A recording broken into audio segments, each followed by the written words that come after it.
Hello, welcome to Australia, welcome to Australian Book Travels, and welcome to the lovely country town in Victoria of Lancefield, or Lancefield as some people pronounce it. We're approximately 70 kilometres northeast of Melbourne and around 90 to 95 kilometres southeast of Bendigo. We just have a few cars going past. And they have a rainfall here of approximately 610 millimetres a year. Here come the cars. We're right on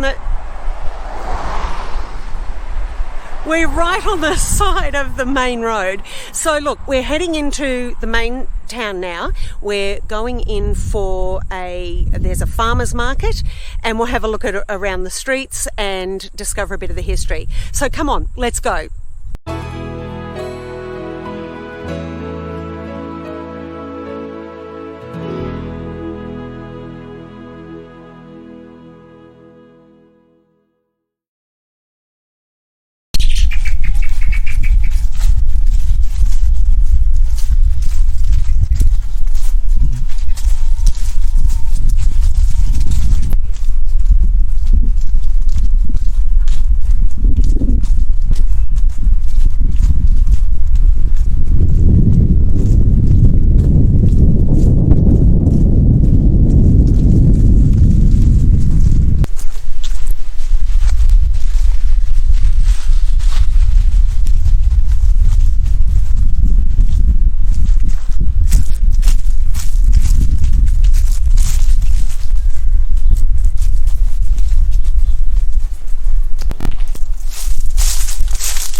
so good.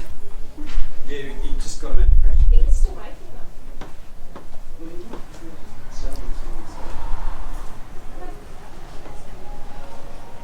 No, I'm good. I've got food, so I'll just snack later on.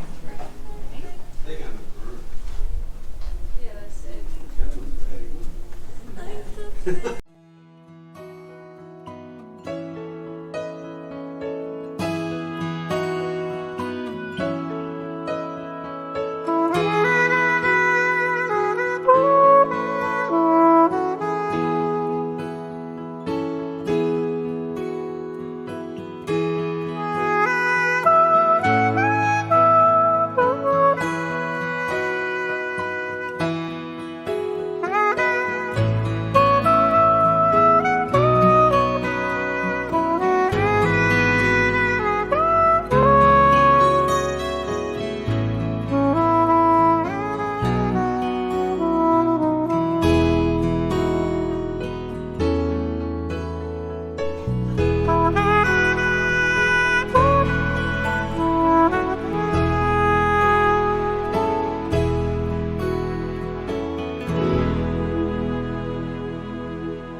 Some with 4, some with 8.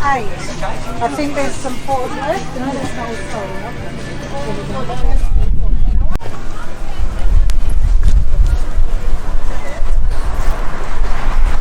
Oh, would you like to do a tasting?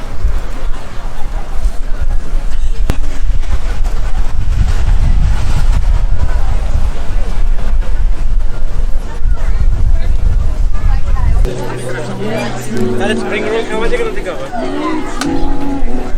Just back in time before you're back.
I hope you enjoyed our trip to Lancefield, or Lancefield as it is often pronounced. You can blame my English heritage, I think, for some of the ways that I pronounce some of the things here in Australia. But not to dwell on that. Okay, so Lancefield is, I just want to explain a little bit about the video. It is a country town. It's quite condensed insofar as it is really just a one street town with beautiful homes and cottages surrounding that. But then there are other aspects like the cemetery that you may have seen there. We had to drive to that to get to it. If I was to look on a map, I don't think you'd be able to just walk there. I mean, perhaps you could if you wanted to take a really nice long walk, but it just seemed that we were driving and it wasn't so much a distance, but it was a little bit further from the town than what you would perhaps expect a cemetery to be. So Lancefield is condensed, but then there are these other sort of fingers that radiate out from the town, and you more than likely you really need a car or a horse and cart or a bike to go and explore them. But honestly, Australia, and this is one of the reasons why I really wanted to present Australia to you all, because Australia, it is very different from England and Europe and even America and Canada. And I mean, there are similarities, but probably with Canada and a little bit of America in terms of topography and geography. But it really is unique. It has a harshness to it, but the flora and fauna does have an element of harshness, particularly in certain areas. You know, we do have rainforests and there are snow mountains, you know, areas of snow on the mountains and things. People ski and you know, go and enjoy a lovely winter's holiday. But overall, and for the vast majority of it, it can be seen as quite harsh. We don't have, apart from the European trees, we don't have, I think there are only one or two deciduous native trees, particularly here in the south. In the rainforests up north in Queensland, I'm sure there are more, but we don't have those autumn trees like Europe and England. We do, because the trees have been imported originally, so we do get the autumn colours, but it's not natural to this environment. And you know, you go to a town and you think, oh, this is just another town. And I have done that most of my life. I just think, oh, this is another Australian town. And because we have such a short European history, I mean, we actually have the oldest history with the Aboriginals. But and culture, their culture as well is really old. But you know, you go to a town and you think, oh, well, this is only young, really, in relation to the rest of the world. We're only a few hundred years old, 250 odd years old. But you see more than that, because if you really investigate a town or around the town, you'll find Aboriginal history as well, which is just unbelievable. It really is. It's a beautiful culture and there is a lot of history. But even with the European history, you may think, oh, well, that's a nice house or that's a nice building. But then, as in with Lancefield, we found that one of the buildings had been, it was alleged that Ned Kelly, one of Australia's most notorious bushrangers, may have robbed that bank, in the commercial bank in Lancefield. So you get these little connections. We will be going to Ned Kelly, what is known as Ned Kelly country. We'll do that in future videos, but yeah, it is rich. It is rich in the two cultures and there's two lots of history here, and you know, Australia has a lot to offer. So I hope you enjoy it, and I hope you're seeing the differences and the beauty that we have here. And we have some ratty places too, both naturally and man-made, but you know, there are some really lovely places, and it's exciting. I love it. But let me not dwell on that.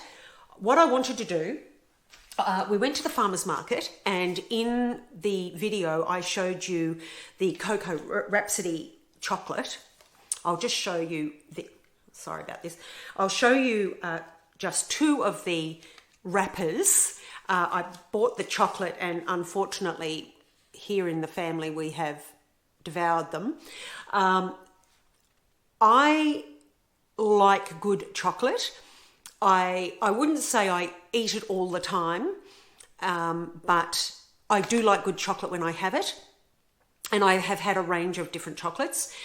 May I say, this is the best chocolate I have ever had. I've had all sorts. I've had it from Europe, I've had it Australian, English. I would have to say that truly, in my opinion, this is the best chocolate. It is not too sweet. It's a really delicate flavorings, and the additives that they have, like the nuts and things like that, they do not skimp on the ingredients at all. You really, if you get an almonds in the chocolate, there are a lot of almonds in it, and so too with the pistachios. I recommend this chocolate. It is absolutely beautiful, and look, I may even, you know, if anybody's interested, I may even send, I may go and buy some more, and I can send some out to you. I won't be able to do it for everyone. I may just buy a couple, and if you're interested to try it, just let me know, because it is really beautiful chocolate. Cocoa Rhapsody, I was very happy to try at the location, and subsequently bought. Look, it's not a cheap supermarket chocolate, but having said that, you know, I only have chocolate as a treat, so at night I may just have a few pieces. This is a rather flat, I say flat, it's probably not the best way to describe it, but it comes in small portions in the squares, which I find much more delectable. It's really beautiful chocolate. So that's that. I go on about that because it really is lovely. The other was the Bespoke Preserves and Pantry. I stopped at their stall and videoed because it was a beautiful stall. It was beautifully set up. The girls there were obviously very proud of what they do because it was a lovely stall.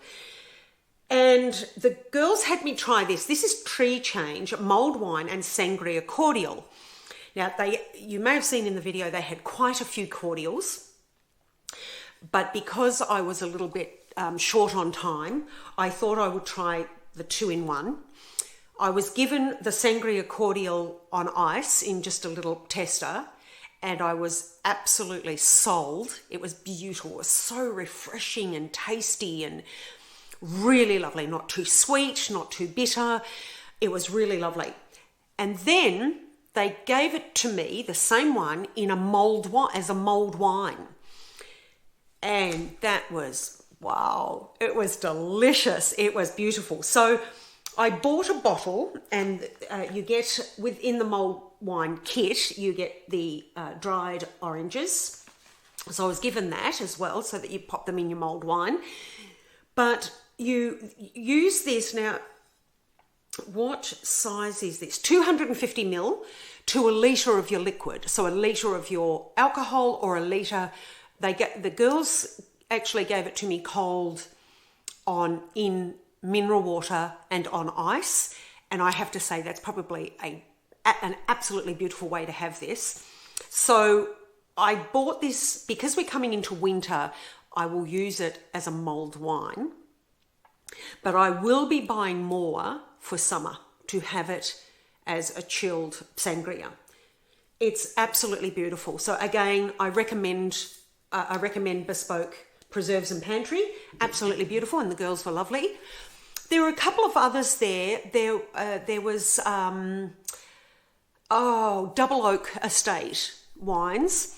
I didn't get the opportunity to taste any of the wines. Well, that's a fib. I did actually get the opportunity, but I chose not to. The gentleman, the owner, was more than willing to give me a sample, but because I'm filming and so forth, I just thought, look, I best not. And with wines, you really do have to savour, and I like to really test a few. So I thought, no, I best not. I was a little bit pushed for time, and also I was a bit worried about drinking alcohol whilst I was filming and then driving, even though they're only testers, but still. So the next time I go to the market, or even if I don't get to go to the market, I may try and contact Double Oak Estate and see if I can do a wine tasting. Now, if I can do a wine tasting on site, I'll take you with me. But if I'm just going back to the market, I'll just do that in my own personal time. And then I'll let you know what the wines are like, because I was most interested in their wines. And there was another, I had it in the video, and I do apologise for forgetting the name, but there was a lady there who had beautiful natural soaps and laundry detergent and body oil, and it was just beautiful. It is, I have titled it in the video. The name escapes me. It begins with C. You know, I can't remember, and I do apologise, but her products looked and smelt delicious as well. So I will, when I go back to the market, I'm definitely going to take a few, I'll buy a few products and test them at home. Now, the other thing, we went to the Red Door bookshop. Oh, I don't know why I do it to myself. It's terrible, isn't it? Now, I have been to Red Door bookshop before on a number of occasions. Because Lancefield is around about an hour and a half away from us, it's not always convenient for me just to drive down there just to go to the bookshop. That is why I coupled it with the farmers market, because I thought that was a good opportunity for us to look at the market, but also to see the town and its history, and Red Door books. Red Door books have always impressed me. They are a family concern, and they do it, they told me on Saturday, they do it for the love of it. And you can tell. Because every time I have been in Red Door bookshop, there's just the unusual.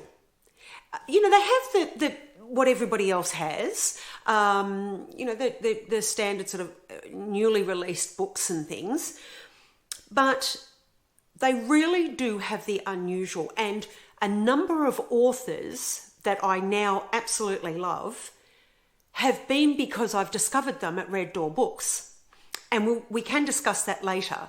Edward Marsden is actually one of those authors, and I discovered him because I bought a book at Red Door Books.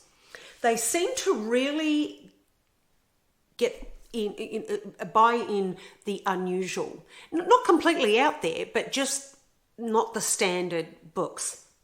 And I appreciate that. It makes it so much more exciting when you walk into the bookshop. So the three I bought that absolutely stood out to me, I could have bought a whole lot more, but I'll be honest, because I was filming, it was actually convenient not to stop and just buy the whole shop. So thank you. You've saved me from going into bankruptcy, because I could have bought so much there. And look, over time, obviously I will go back, because there are a few things I saw there that really piqued my interest.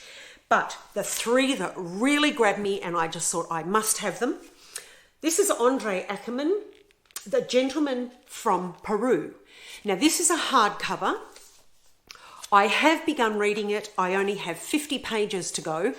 So I will review this next Monday. I won't say any more. I will review it next Monday. But this is Faber and Faber. But what year was this? Let me have a look. This was 2024, so it's new out. I didn't realise that. 2024. And this is Andre Ackerman. He wrote Call Me By Your Name, if any of you have read that. The cover really stood out to me. It really begged me to buy it. But, and the fact that it's a hardcover. And then when I read the information, I was really enthralled. Now, I'll read it to you, but I'm not going to say any more than this until our book review or recommendation on Monday. It says here, a group of college friends find themselves marooned at a luxurious hotel on the Amalfi Coast in Italy while their boat is being repaired. They can't help but observe the daily routine of a fellow hotel guest, a mysterious white-bearded stranger who sits on the veranda each night and smokes one cigarette, sometimes two. When the group decide to invite the elegant traveller to lunch with them, they cannot begin to imagine his miraculous abilities, strange wisdom, and a life-changing story he is about to impart to one of the friends in particular. I won't go on about this. I'm just, suffice to say, I'm loving it, but we'll talk about this on Monday. Now, when you take the dust cover off, it is this beautiful blue, and it has a sort of a gold mustard writing. The end covers or end papers are just the blue, and it is only 167 pages, I think. Yes, 167, and the pages are not densely printed. So it is quite a small book. I mean, if you look, oh, that one's actually smaller. But if you look at, these are the larger paperbacks. I mean, I'm surprised actually that that's a bit smaller, but it just feels smaller, perhaps because it's not as thick as well. It's just really appealed to me, and I'm glad I bought it, but we'll discuss that on Monday. So, Andre Ackerman, The Gentleman from Peru, 2024. We'll discuss it. The other one is Alex Coombs' Murder on the Menu. The heat is on to find the killer in the kitchen. Chef Charlie Hunter's arrival in the beautiful Chilterns is the fulfilment of a long-held dream to open her own restaurant in the idyllic countryside. The old forge of the village green seems just the place for her high-quality cooking. But instead of rural peace and a chance to lick her wounds, Charlie finds something ugly stirring under the chocolate box perfection. Say no more. And once I read this, we'll discuss that, but that really took my fancy. And I haven't seen these, well, obviously I haven't seen Andre Ackerman because that is a 2024, although I have been to a few bookshops this year, considering it is now May. So yeah, I'm surprised. But anyway, and of course, a few videos back, if I get the opportunity, I'll try and link it in the video below. But otherwise, you can, if you go back into the channel and have a look at some of the book reviews. I reviewed Stacey Hall's Mrs. England, and she also wrote The Familiars. This is her new one, The Household. Not all who have fallen want to be saved. And just a quick blurb on the back, Urania Cottage reminds Martha of a doll's house, of a staged domestic life where, upon closer inspection, the fire is a pile of ribbons and the windows are pasted shut. London, 1847, in a quiet house in Shepherd's Bush, the finishing touches are being made to welcome a group of young women. The house and its location are secret, its residents are known to one another, but the girls have one thing in common, they are fallen. Offering refuge for prostitutes, petty thieves and the destitute, Urania Cottage is a second chance at life. But how badly do they want it? So I'm looking forward to that. So these three were bought from Red Door Books. As I say, I really do like Red Door Books, but it's not often that I get to because I don't often get to go down there because I must drive down there. I can't just take the train. It's not close to a train station. Whereas I can go to Melbourne and, I go from here to Melbourne and I walk off at the train station at the other end and I'm in Melbourne and I'm there at my bookshops. But with towns like Lancefield, I have to drive and, it's time consuming, especially now that I'm videoing. I have to be very mindful of my time. So I will be going back there possibly next market, because it gives me the opportunity then to go and buy more of this chocolate. Oh my goodness. And if the girls are there, I'll certainly perhaps buy a cordial too, in preparation for spring and summer. And of course, there were a few books I saw. In fact, I didn't see them until I was editing part of this first part of the video. But they have Penguin green and white mystery and crime books. Now, not everyone has them. They often have the orange and white, which is the fiction in the Penguin. But I haven't seen a brand new Penguin green and white mystery and crime book in ages, absolute ages. So I saw them in the video and thought, oh no, what? How did I miss that? So I'll have to race back and have a look. There was also a really beautiful bird book in the video. It was one of the last sections of the bookshop that I videoed, and that was absolutely stunning. And the owner was telling me it had won a few awards. So I'll be looking at that, perhaps as a Christmas gift to myself. I'll buy it and put it away, I think, for Christmas. So Red Door books I absolutely recommend. And look, one thing I must say too, I probably haven't been as vocal about this. I have stated it, but I haven't been as vocal. And that is, if and where you can, please buy from independent bookshops.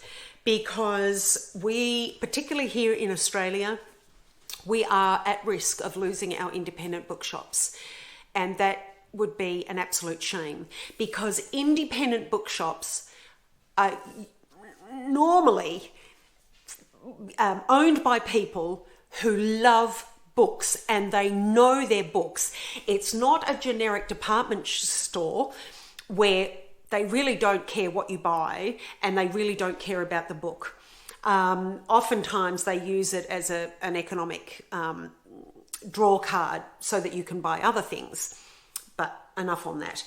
The independent bookshops really oftentimes, more often than not, they love their books, they know their books, and if you get the right bookshop, they can actually pair you with the book that you didn't know you needed, but you did. So please, if you can, I know sometimes they can seem a little bit more expensive, but it is probably, it is better to buy one of their books from them and treasure it and enjoy it than buying a multitude of books just because they're cheap. And look, don't get me wrong, I have done that in the past, but I am more aware of it now than ever before. And, even with clothes buying and buying food and clothes and household goods, for a long time now, I have been buying from independent shops. And I have always bought, I'll clarify by saying the majority of the time I buy secondhand furniture as well. I love secondhand furniture. I love antique and vintage furniture. It has more quality and it has that patina, and there is a history to it, and that's beautiful. So, enough on that. I think I've spoken a bit on that, but we can discuss that more if you're interested. Certainly, in the comments below, let me know what you think about those, the sort of buying techniques and independent bookshops and things. I'd be interested in what you think about that. But anyway, independent bookshop, Red Door Books, Cocoa Rhapsody Chocolate, and Bespoke Pantry, Preserves and Pantry, and also, the Double Oak Estate and the other lovely soaps and laundry detergent from the lady, and I cannot for the life of me remember the name, but you will know because you've just watched the video.